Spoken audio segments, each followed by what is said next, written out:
प्रधानमंत्री नरेंद्र मोदी ने project tiger के 50 साल पूरे होने के उपलक्ष्य में मैसूर में देश में बाघों की जनसंख्या के ताजे आंकड़े जारी किए।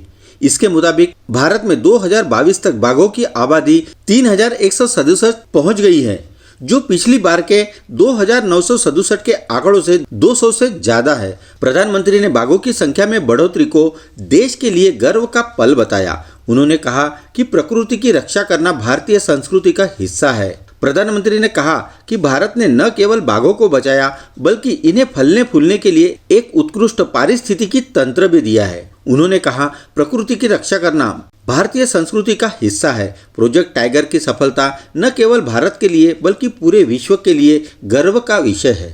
भारत ने आज़ादी के 75 वर्ष पूरे किए हैं। दुनिया में बाघों की आबादी का 75% हिस्सा भारत में है। प्रधानमंत्री मोदी ने इस दौरान international big cats alliance IBCA को भी लॉन्च किया।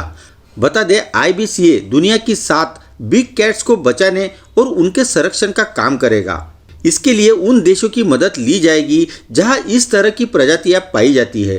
2019 में प्रधानमंत्री ने वैश्विक नेताओं के साथ मिलकर एशिया में जानवरों के अवैध शिकार और व्यापार पर अंकुश लगाने की पहल की थी। इसी को लेकर अब IBCA की शुरुआत की गई है। प्रधानमंत्री मोदी ने इससे पहले बांदीपुर टाइगर रिजर्व में खुली जीप में बैठकर जंगल सफारी का आनंद लिया।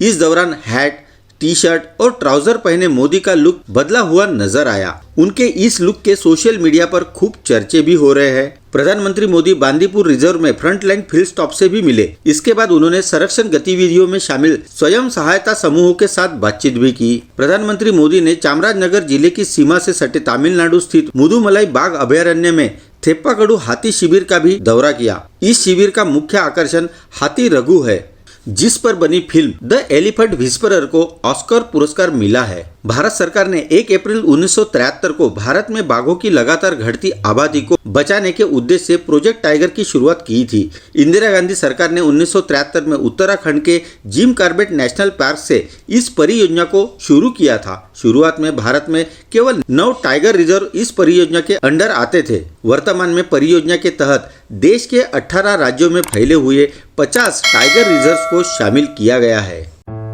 चलो जल्द ही मिलते हैं नए वीडियो के साथ ग्लोबल इंसाइक्लोपीडिया में।